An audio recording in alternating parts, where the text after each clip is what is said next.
Good evening all. Welcome to Online Academy. കഴിഞ്ഞ ക്ലാസ്സിൽ നമ്മൾ എടുത്തിരുന്നത് പ്ലാസ്മ മെംബ്രെയിനെ കുറിച്ചിട്ട് കുറച്ച് ഇൻട്രൊഡക്ടറി പാർട്ടും പ്ലസ് പ്ലാസ്മ മെംബ്രെയിൻ്റെ ഫംഗ്ഷനും ആയിരുന്നു. പ്ലാസ്മ മെംബ്രെയിൻ അല്ലെങ്കിൽ cell membrane is mainly consist of lipid bilayer ആണ്. അതിൻ്റെ കൂടെ കുറച്ച് പ്രോട്ടീൻസ്, കുറച്ച് കാർബോഹൈഡ്രേറ്റ്സ്, അതർ മോളിക്യൂൾസ്, അങ്ങനെ കുറച്ച് പേരുണ്ട്. ഓക്കെ, സോ മെജോറിറ്റി അല്ലെങ്കിൽ അത് പ്ലാസ്മ മെംബ്രെയിൻ എന്ന് പറയുന്നത് ഒരു ലിപ്പിഡ് ബൈലെയർ ആണ്. ഓക്കെ, നമ്മളത് കണ്ടിരുന്നു അല്ലേ? കഴിഞ്ഞ ക്ലാസ്സിൽ ആ പിക്ചർ നിങ്ങൾക്ക് ഓർമ്മയുണ്ടെന്ന് വിചാരിക്കുന്നു. ഈ പിക്ചർ, ഇതിനകത്ത് ഈ റെഡ് കളർ കൊടുത്തിരിക്കുന്ന എല്ലാതും എന്താണ്? ലിപ്പിഡ്സ് ആണ്, ലിപ്പിഡ് മോളിക്യൂൾസ് ആണ്. ഇടയിൽ കുറച്ച് പ്രോട്ടീൻസും കൂടെ ഉണ്ടെന്ന്. ഓക്കെ, പിന്നെ ഈ ലിപ്പിഡിൻ്റെയും പ്രോട്ടീൻ്റെയും കോമ്പോസിഷൻസ് ഓരോ സെല്ലിനനുസരിച്ച് മാറും. അതായത് ഇപ്പോൾ RBCക്കുള്ള എമൗണ്ട് ആയിരിക്കില്ല നമ്മൾ നോക്കുകയാണെങ്കിൽ ഒരു നെർവ് സെല്ലിനുണ്ടാവുന്നത്. ഓക്കെ, അതല്ല നോർമൽ ഒരു എപ്പിത്തീലിയൽ സെല്ലിൻ്റെ മെംബ്രെയിൻ കോൺസ്റ്റിറ്റ്യൂഷൻ ആയിരിക്കില്ല ബാക്കിയുള്ളതിനുണ്ടാകുന്നത്. അപ്പോൾ അങ്ങനെ ലിപ്പിഡ്സിൻ്റെ അല്ല, പ്രോട്ടീൻസിൻ്റെയും ബാക്കി മോളിക്യൂൾസിൻ്റെയും കോമ്പോസിഷൻ അല്ലെങ്കിൽ അവരുടെ എമൗണ്ട് എന്ന് പറയുന്നത് ഓരോ സെല്ലിനും വ്യത്യാസമായിരിക്കും. സോ നമുക്ക് ഇന്നത്തെ ക്ലാസ്സിൽ ലിപ്പിഡ് ബൈലെയറിനെ കുറിച്ചിട്ടാണ് പഠിക്കാനുള്ളത്. എന്തുകൊണ്ടാണ് ലിപ്പിഡ് ബൈലെയർ? ഓക്കെ, നമ്മൾ ആ പിക്ചർ ഒന്നും കൂടെ നോക്കുകയാണെങ്കിൽ ഇവിടെ ഒരു ലെയർ, ഒരു റെഡ് കളറിലുള്ള ഒരു ഹെഡ് ഗ്രൂപ്പ് കാണാൻ പറ്റും. താഴെയും ഒരു ഹെഡ് ഗ്രൂപ്പ് ഒരു ലെവലിൽ കാണാൻ പറ്റും. സോ ഇത് രണ്ട് ഡിഫറെൻറ്റ് ലെയേഴ്സാണ്. ഓക്കെ, ഇതൊരു ലെയർ ഹെഡും, ലിപ്പിഡ് മോളിക്യൂളിൻ്റെ ഹെഡും രണ്ട് ടെയിലും. ദെൻ ഇവിടെയും ഒരു ഹെഡും 2 ടെയിലും. സോ ലിപ്പിഡ് മോളിക്യൂളിൻ്റെ ബൈലെയർ എന്ന് പറയുന്നത് 2 ലെയർ അവിടെ പ്രസൻ്റ് ആണ്. അതുകൊണ്ടാണ് ലിപ്പിഡ് ബൈലെയർ എന്ന് നമ്മൾ പറയുന്നത്. Okay, so it provides the basic fluid structure of the membrane. Lipids ആയതുകൊണ്ടാണ് നമ്മുടെ മെംബ്രെയിൻ്റെ ഒരു ഫ്ലൂയിഡ് നേച്ചർ കിട്ടുന്നത്. ഫ്ലൂയിഡ് എന്ന് പറഞ്ഞിട്ടുണ്ടെങ്കിൽ എന്താണ്? ഒരു ലിക്വിഡ് സ്റ്റേറ്റ് ആണ്, ബട്ട് കംപ്ലീറ്റ്ലി ലിക്വിഡ് അല്ല. അതായത് കംപ്ലീറ്റ്ലി ഒഴുകി പോകുന്നില്ല, പക്ഷേ ഒരു എന്താ പറയുക, ഒരു ഗുളുഗുളു നേച്ചർ. ഓക്കെ, അപ്പോൾ അങ്ങനെ ഒരു നേച്ചറാണ് എന്തിനുള്ളത്? ലിപ്പിഡ് ബൈലെയറാണ്. എക്സാക്ട്ലി അത് സോളിഡ് ആണ്, ബട്ട് ഒരു വേവി നേച്ചർ കാണിക്കുന്നുണ്ട്. ഇപ്പം നമ്മൾ മെർക്കുറി ഒക്കെ നോക്കുകയാണെന്നുണ്ടെങ്കിൽ എക്സാക്ട്ലി അതൊരു സോളിഡാണ്, ഒരു മെറ്റലാണ് മെർക്കുറി എന്ന് പറയുന്നത്. ബട്ട് ഇറ്റ് ഷോസ് അതിനെന്താണ് വിസ്കോസിറ്റി, സംഭവങ്ങളെല്ലാം ഉണ്ട്. Okay, so 50% mass of most animal cell membranes are the lipid layers. Okay, lipid molecules ആണ് ലിപ്പിഡ് മോളിക്യൂൾസ് ആണ് 50% വരുന്നത്. ആൻഡ് ലിപ്പിഡ് മോളിക്യൂൾ ആയതുകൊണ്ട് തന്നെ ലിപ്പിഡ്സ് എന്ന് പറഞ്ഞു കഴിഞ്ഞാൽ പിന്നെ ലിപ്പിഡ് റിപ്പീറ്റ് ചെയ്ത് വരുന്നുണ്ട്. It's okay. ലിപ്പിഡ്സ് എന്ന് പറയുന്നത് വെള്ളത്തിനോട് എന്താ പറയുക, അവർക്ക് ഇഷ്ടമല്ല, വെള്ളത്തിന് ഇഷ്ടമല്ല. സോ റിപ്പല്ലൻ്റ് ആണ് വെള്ളത്തിനോട്. So they are impermeable to the passage of water soluble molecule. അതായത് വെള്ളത്തിൽ സോലബിൾ ആവുന്ന മോളിക്യൂൾസിനെ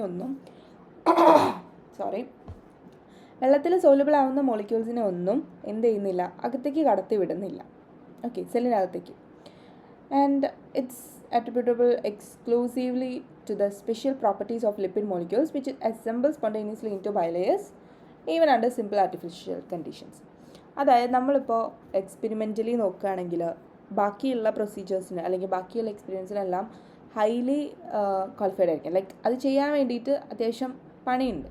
പക്ഷേ ലിപ്പിഡ് ബൈലെയറിനെ സംബന്ധിച്ചിടത്തോളം ആ ഒരു ലെയർ നമ്മൾ ഒരു ചെറിയൊരു ആർട്ടിഫിഷ്യൽ കണ്ടീഷനിലാണെങ്കിൽ പോലും അവർ പെട്ടെന്ന് തന്നെ, അതായത് അവർക്ക് ഒരു നേച്ചർ ഉണ്ട്, ആ നേച്ചർ അവരെപ്പോഴും കാണിക്കും. ഓക്കെ, അതൊരു കോൺസ്റ്റൻ്റ് ആണ്. ആ നേച്ചർ എന്ന് പറയുന്നത് അവർ എപ്പോഴും അസോസിയേറ്റ് ചെയ്തിരിക്കാൻ നോക്കും.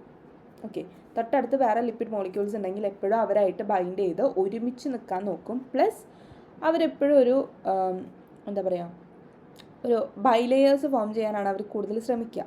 ബൈലെയേഴ്സ് ഫോം ചെയ്യാനുള്ള മെയിൻ റീസൺ എന്താണ്? മെയിൻ റീസൺ എന്ന് പറഞ്ഞിട്ടുണ്ടെങ്കിൽ നമ്മൾ പഠിക്കും കേട്ടോ, അടുത്ത സ്ലൈഡിലുണ്ട്, അത് പറയാം. ഓക്കെ, അത് പറയാം. അതിന് മുന്നേ വേറൊരു കാര്യം കൂടെ പറയാനുള്ളത്, major lipids in cell membranes. ഒന്നാമത്തത് ഗ്ലിസറോ ഫോസ്ഫോലിപ്പിഡ്സ്, രണ്ടാമത്തത് സ്പിംഗോലിപ്പിഡ്സ്, മൂന്നാമത്തത് സ്റ്റീറോൾസ്. ഓക്കെ, 3 ടൈപ്പ് ഓഫ് ലിപ്പിഡ്സ് ആണ് നമുക്ക് സെൽ മെംബ്രെയിനിൽ കാണാൻ പറ്റുന്നത്. ഗ്ലിസറോ ഫോസ്ഫോലിപ്പിഡ്സ്, സ്പിംഗോലിപ്പിഡ്സ്, അതുപോലെ തന്നെ sterols. And all the lipid molecules are amphiphilic. നമ്മൾ നേരത്തെ പറഞ്ഞിരുന്നു, കഴിഞ്ഞ ക്ലാസ്സിൽ നമ്മൾ പറഞ്ഞിരുന്നു ആംഫിഫിലിക് മോളിക്യൂളാണ് എന്ന് പറഞ്ഞു കഴിഞ്ഞാൽ ഒരു വാട്ടർ ലവിങ് പാർട്ടും ഉണ്ടാവും, ഒരു വാട്ടർ ഹെയ്റ്റിംഗ് പാർട്ടും ഉണ്ടാവും. ഹൈഡ്രോഫിലിക്കും ഹൈഡ്രോഫോബിക്കും. ഒരു കാര്യം കൂടെ പഠിക്കണം, ഹൈഡ്രോഫിലിക്കിനെ നമ്മൾ പറയുന്ന പേരാണ് പോളാറൻറ്റ്. ഓക്കെ, എന്തുകൊണ്ടാണ് അത് പോളാർ എന്ന് പറയാൻ കാരണം? പൊളാരിറ്റി എന്ന് പറഞ്ഞിട്ടുണ്ടെങ്കിൽ എന്താ, ചാർജാണ്, പൊളാരിറ്റി. ഒരു മോളിക്യൂൾ പോളാറാണെന്ന് പറഞ്ഞിട്ടുണ്ടെങ്കിൽ അവർക്ക് പൊളാരിറ്റി ഉണ്ട്, 2 പോൾസ് ഉണ്ട്, 2 ഡിഫറെൻ്റ് ആയിട്ടുള്ള ചാർജ് ഉണ്ട്. സോ അവരെന്തായിരിക്കും, വാട്ടറിൽ സോലുബിൾ ആയിരിക്കും. അതുകൊണ്ട് തന്നെ അവർ വാട്ടർ ലവിങ് ആയിരിക്കും. That's why they called hydrophilic molecules. And hydrophobic എന്ന് പറഞ്ഞിട്ടുണ്ടെങ്കിൽ ദേ ആർ വാട്ടർ ഫിയറിങ്, അല്ലെങ്കിൽ നോൺ പോളാർ എൻഡാണ് അവർക്ക് ഉണ്ടാവുക. ഓക്കെ, ഒരു ന്യൂട്രൽ എൻഡ്. അവർക്ക് വാട്ടറിൽ ഡിസോൾവ് ചെയ്യാനൊന്നും പറ്റത്തില്ല. ഓക്കെ, അപ്പോൾ 3 ടൈപ്പാണ് പഠിച്ചത്: ഗ്ലിസറോ ഫോസ്ഫോലിപ്പിഡ്സ്, സ്വിംഗോലിപ്പിഡ്സ്, സ്റ്റിയോൾസ്. ഇത് 3 നമ്മൾ ഡീറ്റെയിൽ ആയിട്ട് നോക്കും. ഇനി അടുത്ത കാര്യം എന്ന് പറഞ്ഞു കഴിഞ്ഞാൽ, ഇവിടെ നമുക്ക് അതിൻ്റെ ചിത്രം കൊടുത്തിട്ടുണ്ട്. Phospholipids, triglycerides, cholesterol. ഫോസ്ഫോലിപ്പിഡ്സ് എന്ന് പറഞ്ഞിട്ടുണ്ടെങ്കിൽ ഒരു ഹെഡ് ഗ്രൂപ്പും 2 ടെയിൽ ഗ്രൂപ്പും ഉണ്ടാവും. ഹെഡ് ഗ്രൂപ്പ് എന്ന് പറയുന്നത് വാട്ടർ ലവിങ് പാർട്ടായിരിക്കും. ടെയിൽ ഗ്രൂപ്പ് എന്ന് പറയുന്നത് വാട്ടർ ഹെയ്റ്റിംഗ് പാർട്ട്, അല്ലെങ്കിൽ ഹൈഡ്രോഫോബിക് പാർട്ടാണ്. ട്രൈഗ്ലിസറൈഡ്സ് എന്ന് പറഞ്ഞിട്ടുണ്ടെങ്കിൽ ഒരു ഹെഡ് ഗ്രൂപ്പും 3 ടെയിൽ ഗ്രൂപ്പ്സും. ഇങ്ങനെയാണ് അവർ പ്രസൻ്റ് ആയിട്ടുള്ളത്. കൊളസ്ട്രോളിൻ്റെ സ്ട്രക്ചർ നോക്കുകയാണെങ്കിൽ ഇവിടെ ഈ ഒരു പാർട്ട് കാണുന്നില്ലേ, ഇതിപ്പോൾ നിങ്ങൾക്ക് കണ്ടിട്ട് ഒരു വെള്ളത്തുള്ളിയുടെ പോലെ തോന്നുന്നില്ലേ, ലൈക്ക് ഒരു വാട്ടർ ഡ്രോപ്ലെറ്റ് പോലെ. അതേ സംഭവം തന്നെയാണ് ഉദ്ദേശിച്ചത്. ഈ കാണുന്ന ബ്ലൂ കളറിലുള്ള റീജിയൻസ് എല്ലാം വാട്ടർ സോലുബിൾ ആണ്. നമ്മൾ കൊളസ്ട്രോളിനെ നോക്കുകയാണെങ്കിൽ നമ്മൾ ജനറലി എന്താ നമുക്ക് പഠിച്ചിട്ടുള്ളത്, കൊളസ്ട്രോൾ ഈസ് വാട്ടർ ഇൻസോലുബിൾ അല്ലേ. പക്ഷേ വാട്ടറിൻ്റെ ഒരു OH ഉണ്ട്. ആ OH ആണ് ഈ കാണുന്നത്. വാട്ടറിൻ്റെ ഒരു 4 റിങ്ങിൻ്റെ പേര് ഞാൻ മറന്നുപോയി, സോറി, നിങ്ങളൊന്ന് നോക്കണേ. ആ റിങ് 4 എണ്ണം ഉണ്ട്, പ്ലസ് അവർക്കൊരു ടെയിൽ റീജിയനും ഉണ്ട്, പ്ലസ് ഒരു ഹെഡ് റീജിയൻ. ഹെഡ് റീജിയൻ എന്ന് ഉദ്ദേശിക്കുന്നത് ഹെഡ് എന്ന് പറയാൻ മാത്രമൊന്നുമില്ല, ഒരു OH മോളിക്യൂളാണ്. ഈ OH എന്ന് പറയുന്നത് വാട്ടറിൽ സോലുബിൾ ആണ്. ഓക്കെ, അപ്പോൾ കൊളസ്ട്രോളും ഇസ് എ ആംഫിഫിലിക് മോളിക്യൂൾ. ഒരു വാട്ടർ സോലുബിൾ പാർട്ടും ഉണ്ട്, വാട്ടർ ഇൻസോലുബിൾ പാർട്ടും ഉണ്ട്. ഈ 4 റിങ്ങും വാട്ടർ ഇൻസോലുബിൾ ആണ്.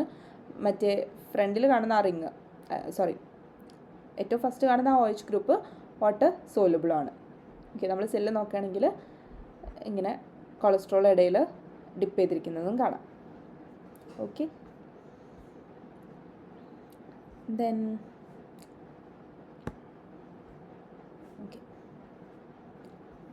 Packaging of lipid layer. എന്തുകൊണ്ടാണ് അവർ പെട്ടെന്ന് പാക്ക് ചെയ്യുന്നത്? എന്തുകൊണ്ടാണ് അവർ പെട്ടെന്ന് തന്നെ അവരിപ്പോൾ കട്ട് ചെയ്തിട്ടാലും കുറച്ച് കഴിയുമ്പോഴത്തേനും അവരൊരു ലിപ്പിഡ് ബൈ ലെയേഴ്സ് അല്ലെങ്കിൽ ഒരു ക്ലോസ്ഡ് സ്ട്രക്ചേഴ്സ് ഫോം ചെയ്യുന്നത് എന്തുകൊണ്ടാണ്? നമ്മൾ ആദ്യത്തെ ക്ലാസ്സിൽ പറഞ്ഞിരുന്നു, വാട്ടറിനെ അല്ലെങ്കിൽ വാട്ടർ സോലുബിൾ ആയിട്ടുള്ള മോളിക്യൂൾസിനകത്ത് കടത്തി വിടാതെ ഇരിക്കാനും, പ്ലസ് ലിപ്പിഡ്സിന് അവരോട് തന്നെ ഭയങ്കര അട്രാക്റ്റീവ് ഫോഴ്സ് ഉള്ളത് കാരണം കൊണ്ടാണ് ഇത് സംഭവിക്കുന്നത്. നമുക്ക് വേറെ റീസൺ ഉണ്ടോ നോക്കാം. The spontaneously pack together to minimise the exposure to their hydrophobic tails to the water and maximise the exposure of their hydrophilic heads to water. അതായത് നമുക്ക് 2 കണ്ടീഷൻസ് ആണുള്ളത്. ഒന്ന് മിസെല്ലെ ഫോം ചെയ്യാനും, രണ്ടാമത്തത് ലിപ്പിഡ് ബൈലെയേഴ്സ് ഫോം ചെയ്യാനും. അതെങ്ങനെയാണെന്ന് വെച്ചാൽ, മിസെല്ലെ ഫോം ചെയ്യുന്നത് വാട്ടർ മോളിക്യൂൾസിനെ ഇടയിലില്ലെങ്കിൽ, അതായത് ഇപ്പോൾ കുറച്ച് ലിപ്പിഡ് മോളിക്യൂൾസ് ഉണ്ട്, അവരുടെ ഇടയിൽ വാട്ടർ ഇല്ല എന്ന് വിചാരിക്കും. സോ അവരെന്ത് ചെയ്യും, മിസെല്ലെ ആയിരിക്കും ഫസ്റ്റ് ഫോം ചെയ്യുക. ബിക്കോസ് അവിടെ വാട്ടറിന് അകത്തേക്ക് കയറരുത്. അതായത് ഇവർക്ക് ഹെഡ് ഗ്രൂപ്പ് മാത്രമാണ് വാട്ടർ ഹൈഡ്രോഫിലിക് ആയിട്ടുള്ളത്, അല്ലെങ്കിൽ വാട്ടർ ലവിങ് ആയിട്ടുള്ള പാർട്ട്. ടെയിൽ ഗ്രൂപ്പ് ഒരിക്കലും വാട്ടറിനെ ഇഷ്ടപ്പെടുന്നില്ല. സോ ഇവിടെ വാട്ടർ ഇല്ലെന്നുണ്ടെങ്കിൽ അവർ ഇങ്ങനെ മിസെല്ലെ ആയിട്ടായിരിക്കും അഗ്രിഗേറ്റ് ചെയ്യുക. ഇൻഫാക്റ്റ് അവിടെ വാട്ടറിൻ്റെ അതിപ്രസരം കൂടുതലാണെന്ന് വിചാരിക്കും, അല്ലെങ്കിൽ വാട്ടറിൻ്റെ അതിപ്രസരം ഉണ്ടെന്ന് വിചാരിക്കും. രണ്ടും ഒരേ അർത്ഥമാണല്ലോ. സോ അവരെന്ത് ചെയ്യുന്നത് വെച്ച് കഴിഞ്ഞാൽ ലിപ്പിഡ് ബൈലെയേഴ്സ് ഫോം ചെയ്യും. അതായത് ടെയിലുകളെ തമ്മിൽ ഒരുമിച്ച് കൂട്ടിയിട്ട് ആ റീജിയനിലേക്ക് വാട്ടർ കടക്കാതെ നോക്കും. അപ്പോൾ ഇങ്ങനെ ഫോം ചെയ്യുകയാണെങ്കിൽ അവർക്ക് ഹെഡ് ഗ്രൂപ്പാണ് 2 ഭാഗത്തും എക്സ്പോസ് ചെയ്ത് നിൽക്കുന്നത്.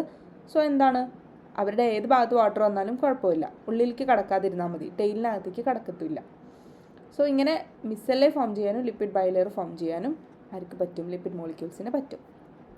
പിന്നെ നിങ്ങളിവിടെ ഒരു കാര്യം ശ്രദ്ധിച്ചോ, മിസെല്ലെ ഫോം ചെയ്യുമ്പോൾ അവർക്ക് ഒരു ഹെഡ് ഗ്രൂപ്പും ഒരു ടെയിലും മാത്രമേ ഉള്ളൂ. പക്ഷേ ലിപ്പിഡ് ബൈലെയേഴ്സ് ഫോം ചെയ്യുമ്പോൾ ഒരു ഹെഡ് ഗ്രൂപ്പും 2 ടെയിലും ഉണ്ട്. ഓക്കെ, അത് നിങ്ങളൊന്ന് വായിക്കിട്ട എന്തുകൊണ്ടാണെന്ന്. ആൻഡ് ഇവിടെ ഷേപ്പ് വരുന്നത് നിങ്ങൾ ശ്രദ്ധിച്ചെന്ന് തോന്നുന്നു. ഷേപ്പ് വരുന്നത് ഇത് എപ്പോഴും ഒരു ക്ലോസ്ലി പാക്ഡ് അല്ലെങ്കിൽ ഒരു സർക്കുലാർ മോളിക്യൂളായിട്ടാണ് വരിക. കാരണം ഇവരുടെ ടെയിലും, അതായത് ഒരു 2 ലിപ്പിഡ് മോളിക്യൂൾസിൻ്റെ ടെയിലുകൾ തമ്മിൽ ഇൻട്രാക്ഷൻ ഭയങ്കര കൂടുതലായിരിക്കും. ഓക്കെ, അവരെപ്പോഴും ഇങ്ങനെ ഒരാളെ മറ്റാളെ പിടിച്ചു വയ്ക്കാനുള്ള ഒരു ടെൻഡൻസി കാണിക്കുന്നുണ്ട്. സോ ടെയിൽസ് തമ്മിൽ ഇൻട്രാക്ഷൻ മാക്സിമം വരുന്നത് മിസെല്ലയിലാണ്. അതുകൊണ്ട് തന്നെ അവർ ഉള്ളിലേക്ക് കുഴിഞ്ഞിരിക്കാനായിട്ട് നോക്കും. Okay, Depending on their shape, the optimal packing arrangement is achieved in either two ways. ഒന്നുകിൽ അവർക്ക് സ്പെറിക്കൽ മിസലൈസ് ഫോം ചെയ്യാം ടെയിൽസിനെ അകത്തേക്കാക്കിയിട്ട്, അല്ലെങ്കിൽ they can form double layered sheets or bilayers with the hydrophobic tails sandwiched between hydrophilic head groups. Okay, നിങ്ങൾക്ക് മനസ്സിലായെന്ന് വിചാരിക്കുന്നു. ഞാൻ നേരത്തെ പറഞ്ഞ കാര്യം തന്നെയാണ്, വേറെ ഒന്നുമില്ല എന്ന് പറയും. A small tear in the bilayer creates a free edge to expose to water. Because this is energetically unfavorable, the lipids will rearrange spontaneously to eliminate free edge. പറഞ്ഞ കാര്യം തന്നെയാണ്. അവിടെ ഒരു ഫ്രീ അല്ലെങ്കിൽ ഒരു സ്മോൾ ടിയർ വന്നു കഴിഞ്ഞാൽ ഒരു എന്താ പറയുക, ഒരു വിടവ് വന്നിട്ടുണ്ടെങ്കിൽ ഈ ലിപ്പിഡ് മോളിക്യൂൾസിൻ്റെ ഇടയിൽ, ബൈലെയറിൻ്റെ ഇടയിലായാലും മിസെല്ലയുടെ ഇടയിൽ ഒരു വിടവ് വന്നിട്ടുണ്ടെങ്കിൽ മാക്സിമം അവരെന്ത് ചെയ്യും, എനർജറ്റിക്കലി ഫേവറബിൾ ആയിട്ടുള്ള അവരുടെ പ്രോസസ്സാണ് ഒരുമിച്ച് നിൽക്കുക എന്നുള്ളത്. സോ അതിനു വേണ്ടി അവർ ശ്രമിക്കും. ഓക്കെ, ദെൻ നമ്മൾ കണ്ടിരുന്നത് അല്ലേ, നമുക്കിനി 3 ടൈപ്പ് ലിപ്പിഡ് മോളിക്യൂൾസ് ഉണ്ടെന്ന് പറഞ്ഞു. ലിപ്പിഡ് ബൈലെയർ ഉണ്ടാക്കിയിരിക്കുന്ന ഒറ്റ മോളിക്യൂൾ കൊണ്ടല്ല, ഒറ്റ ലിപ്പിഡ്സ് കൊണ്ടല്ല, 3 ടൈപ്പ് ഉണ്ട്. അതിൽ ഫസ്റ്റത്തെ നമുക്ക് നോക്കാം. ഏതൊക്കെയായിരുന്നു നമ്മൾ പറഞ്ഞിരുന്നത്? ഫോസ്ഫോലിപ്പിഡ്സ്, സ്ഫിംഗോലിപ്പിഡ്സ്, സ്റ്റീറോൾസ്, 3 എണ്ണമായിരുന്നു പറഞ്ഞിരുന്നത്. അതിൽ ആദ്യത്തെ ഫോസ്ഫോലിപ്പിഡ്സിനെ കുറിച്ച് നോക്കാം. They are the most abundant. Okay, നമ്മൾ മെജോറിറ്റി സെൽ മെംബ്രെയിൻ എടുത്ത് നോക്കുകയാണെങ്കിലും അവിടെ ഏറ്റവും കൂടുതൽ കാണാൻ പറ്റുന്നത് ഫോസ്ഫോലിപ്പിഡ്സിനായിരിക്കും. And they have a polar head group and അതിനകത്ത് ഒരു ഫോസ്ഫേറ്റും കൂടെ ഇൻക്ലൂഡഡ് ആയിരിക്കും. അതുകൊണ്ടാണ് അവർ ഫോസ്ഫോലിപ്പിഡ്സ് എന്ന് വിളിക്കുന്നത്. ഓക്കെ, നോക്കുകയാണെങ്കിൽ ഇവിടെ ഈ ഒരു head group, 2 tail group plus ഇവിടെ ഒരു ഫോസ്ഫേറ്റും കൂടെ ഉണ്ടാവും. അതിനാണ് നമ്മൾ ഫോസ്ഫോലിപ്പിഡ്സ് എന്ന് വിളിക്കുന്നത്. And in animal, plant and bacterial cells, the tails are usually fatty acids and they are normally containing 14 to 24 carbon atoms. Head group എന്ന് പറയുന്നത് ഫോസ്ഫേറ്റ് അറ്റാച്ച്ഡ് ആയിട്ടുള്ള മോളിക്യൂൾ ആയിരിക്കും. ടെയിൽ ഗ്രൂപ്പ് എന്ന് പറയുന്നത് ഫാറ്റി ആസിഡ് ചെയിൻസ് ആയിരിക്കും. Okay, tail group എപ്പോഴും fatty acids ആയിരിക്കും. But head group എന്ന് പറയുന്നത് ഇടയ്ക്കത് മാറും. ലൈക്ക് ഹെഡ് ഗ്രൂപ്പ് ഡിഫറെൻ്റ് ആവുന്നതിനനുസരിച്ച് ആ മോളിക്യൂൾ അല്ലെങ്കിൽ ആ ലിപ്പിഡ് മോളിക്യൂൾസിൻ്റെ പേര് മാറിക്കൊണ്ടിരിക്കും. ഓക്കെ, നമ്മൾ പഠിക്കും. One tail typically has 1 or more cis double bones.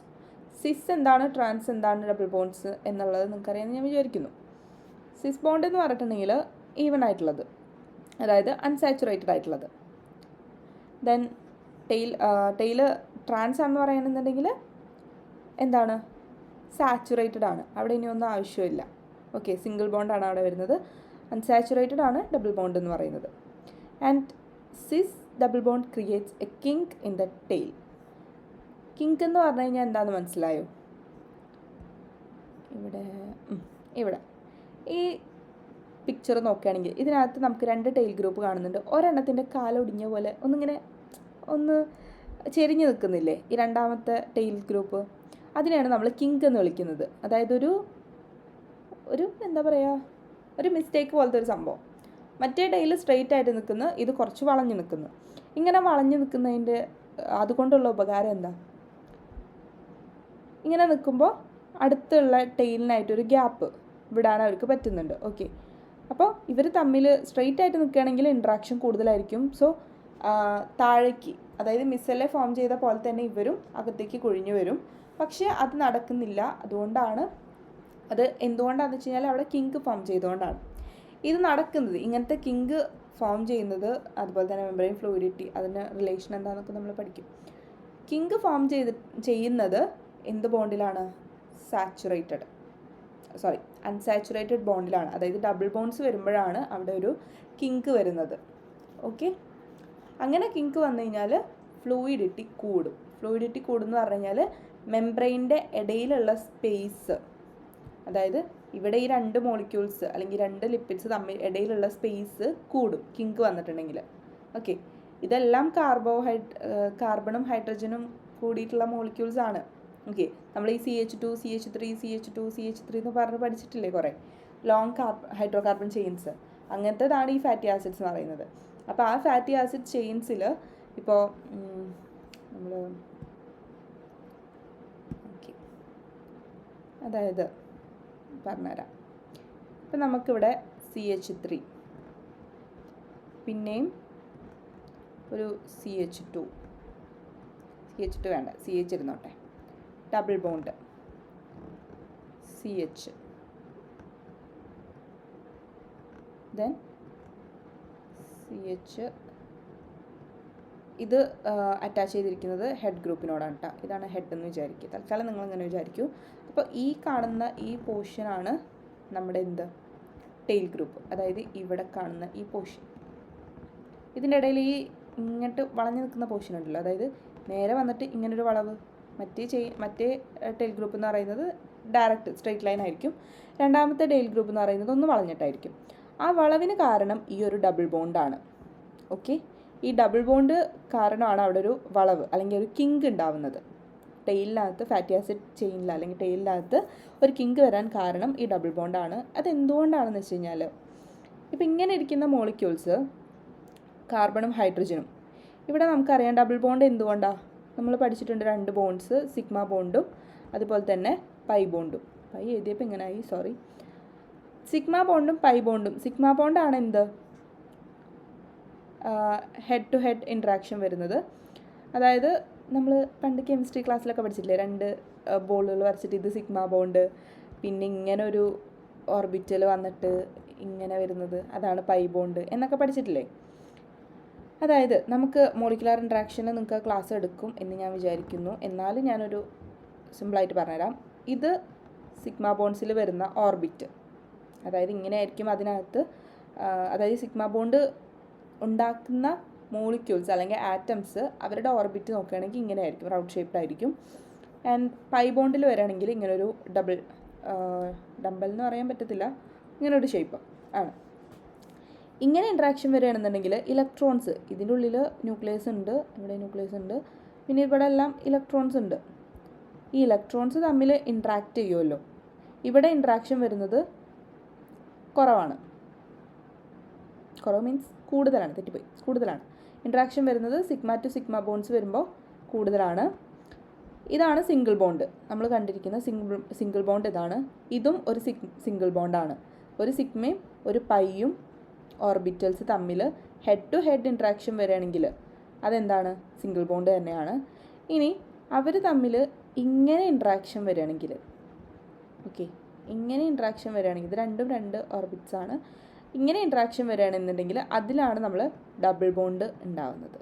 Okay, double bond create ചെയ്യുന്നത്. അപ്പോൾ ഡബിൾ ബോണ്ട് വരുമ്പോൾ അവിടെ ഗ്യാപ്പ് വരും. അതായത് ഓർബിറ്റ്സ് തമ്മിലുള്ള അട്രാക്ഷൻ കുറവാണെന്നാണ് ഞാൻ മനസ്സിലാക്കിയത്. അങ്ങനെ വരുമ്പോൾ ഇവിടെ ഒരു ഗ്യാപ്പ് വരും.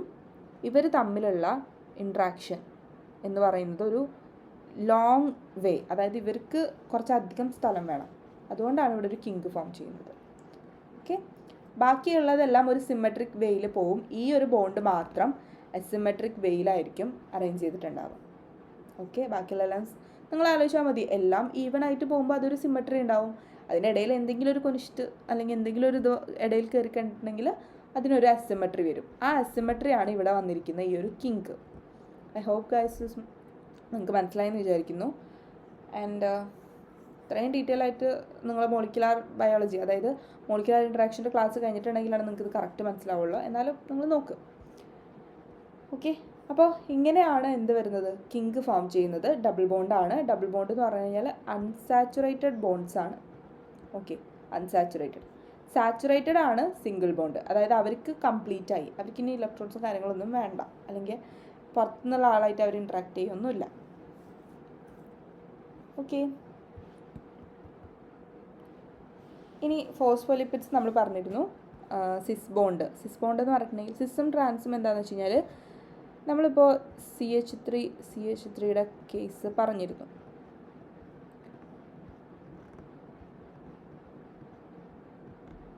ഈ H ഉണ്ടല്ലേ, ഈ H, അത് ഒരു കാർബണിൻ്റെത് ഇവിടെയും ഈ ഒരു കാർബണിൻ്റെ ഈ 2 H തന്നെയാണ് ഇവിടെ റെപ്രസെൻ്റ് ചെയ്തിരിക്കുന്നത്. ഈ കാർബണിൻ്റെത് ഇവിടെയും, അതായത് ഒരാൾ ഇവിടെയും ഒരാൾ ഓപ്പോസിറ്റും, രണ്ടും 2 പ്ലെയിനിലാണ്. അങ്ങനെ വരികയാണെങ്കിലാണ് അതിന് നമ്മൾ സിസ് ബോണ്ട് എന്ന് പറയുന്നത്. ഇനി ഒരുമിച്ചാണെന്നുണ്ടെങ്കിൽ, സിസ് ബോണ്ട് എന്ന് പറയുന്നത് ഇതിൻ്റെ ഓപ്പോസിറ്റ്, അതായത് രണ്ടും ഒരേ സൈഡിൽ വരുന്നത് സിസ് ബോണ്ടും രണ്ടും ഓപ്പോസിറ്റ് വരുന്നതാണ് ട്രാൻസ് ബോണ്ടും എന്ന് പറയുന്നത്. ഓക്കെ, സോ ഇത് കാണിക്കുന്നത് അൺസാച്ചുറേറ്റഡിലും മറ്റേത് സാച്ചുറേറ്റഡിലുമാണ്, അതുകൊണ്ടാണ് ഇങ്ങനെ അടയാളപ്പെടുത്തിയിരിക്കുന്നത്. ദെൻ ഇനി അടുത്തത് നോക്കുകയാണെന്നുണ്ടെങ്കിൽ main phospholipids in most animal cell membranes are the glycerophospholipids which have 3 carbon glycerol backbone. Okay, 3 കാർബണുള്ള ഗ്ലിസറോൾ ബാക്ക്ബോൺ ആണ് ഇവരുടെ ഗ്ലിസറോഫോസ്ഫോലിപ്പിഡ്സ് എന്ന് പറയുന്നത്. നമ്മൾ ഫോസ്ഫോലിപ്പിഡ്സിനെ പറഞ്ഞിരുന്നു, അവരുടെ ഒരു ടൈപ്പാണ് ഗ്ലിസറോഫോസ്ഫോലിപ്പിഡ്സ്. അതിൽ 3 കാർബൺ ഗ്ലിസറോളാണ്. ഞാൻ സ്ട്രക്ചർ ഇവിടെ വെച്ചിട്ടുണ്ട്, കണ്ടോ. ഇവിടെ നമ്മൾ ഡബിൾ ബോണ്ട്, ഈ പിക്ചർ ഉണ്ടായിരുന്നു എൻ്റെ അടുത്ത്. ഇവിടെ ഡബിൾ ബോണ്ട് വന്നതാണ് ഇവിടെ ഒരു സിമെട്രി, ഒരു അൺസിമെട്രി ആയത്. ഇവിടെ അതുകൊണ്ടാണ് ഇവിടെ ഒരു കിങ്ക് വന്നത്. ഓക്കെ, ദെൻ നമ്മൾ പറഞ്ഞിരുന്നു ഫോസ്ഫേറ്റ് ഉണ്ട്. ഹെഡ് ഗ്രൂപ്പ് വരുന്നത് ഈ ഒരു റീജിയൻ, അതായത് ഈ ഒരു പാർട്ട് മൊത്തം ഹെഡ് ഗ്രൂപ്പാണ്. ഗ്ലിസറോഫോസ്ഫോലിപ്പിഡ്സിലാണ് ഗ്ലിസറോൾ വരും, അതായത് ഈ 3 കാർബൺ വരുന്ന ഈ ചെയിൻ, ഇതാണ് ഗ്ലിസറോൾ. പ്ലസ് ഒരു ഫോസ്ഫേറ്റ് വരും, ഫോസ്ഫേറ്റ് പ്ലസ് അവരുടെ ഹെഡ് ഗ്രൂപ്പ്. ഓരോ ആൾക്കാർക്കും ഓരോ ലിപ്പിഡ് മോളിക്യൂൾസിനും ഡിഫറെൻ്റ് ആയിട്ടുള്ള ഹെഡ് ഗ്രൂപ്പ് ആയിരിക്കും. അത് മാറുന്നതിനനുസരിച്ച് അവരുടെ പേരും മാറും.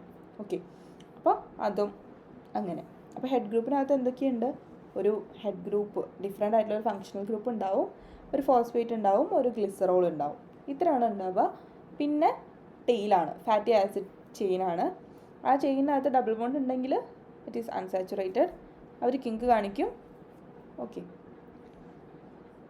then the long chain fatty acids are linked through ester bonds to adjacent carbon atoms of the glycerol, and the third carbon of atom of the glycerol is attached to a phosphate group. നമ്മൾ structure കണ്ട അതേപോലെ തന്നെയാണ്, ഫോസ്ഫേറ്റിലേക്ക് attach ചെയ്തിട്ടുണ്ട്. And അത് attach ചെയ്തിട്ടുള്ളത് different ആയിട്ടുള്ള head ഗ്രൂപ്പിനോടാണ്. അങ്ങനത്തെ head group അനുസരിച്ച് നമുക്ക് 3 തിരിക്കാം. ഒന്ന് ഫോസ്ഫാറ്റിഡൈൽ എത്തനോളമൈൻ, രണ്ടാമത്തത് ഫോസ്ഫാറ്റിഡൈൽ സെറിൻ, മൂന്നാമത്തത് ഫോസ്ഫാറ്റിഡൈൽ കൊളീൻ. അപ്പോൾ ഹെഡ് ഗ്രൂപ്പ് ഏതൊക്കെയായിരിക്കും? ഒരെണ്ണത്തിൽ കൊളീൻ, ഒരെണ്ണത്തിൽ സെറിൻ അമിനോ ആസിഡ് തന്നെയാണ് കേട്ടോ, ഒരെണ്ണത്തിൽ എത്തനോളമൈൻ. ഓക്കെ, അത് നമുക്ക് അടുത്ത ക്ലാസ്സിൽ ഡീറ്റെയിൽ ആയിട്ട് പഠിക്കാം. ഇന്നത്തെ ക്ലാസ്സിൽ അപ്പോൾ ഇത്രയേ ഉള്ളൂ.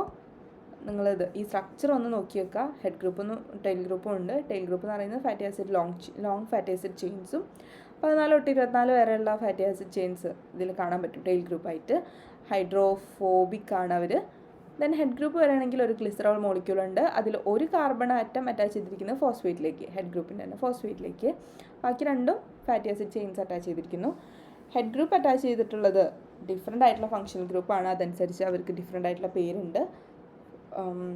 ഫോസ്ഫാറ്റിഡൈൽ എത്തനോളമൈൻ, ഫോസ്ഫാറ്റിഡൈൽ സെറിൻ ആൻഡ് ഫോസ്ഫാറ്റിഡൈൽ കൊളിൻ, അങ്ങനെ 3 ഉള്ളതുണ്ട്. ഓക്കെ, അപ്പോൾ ഇത്രയേ ഉള്ളൂ. ബാക്കി നമുക്ക് ഡീറ്റെയിൽ ആയിട്ട് അടുത്ത ക്ലാസ്സിൽ നോക്കാം. Thank you so much.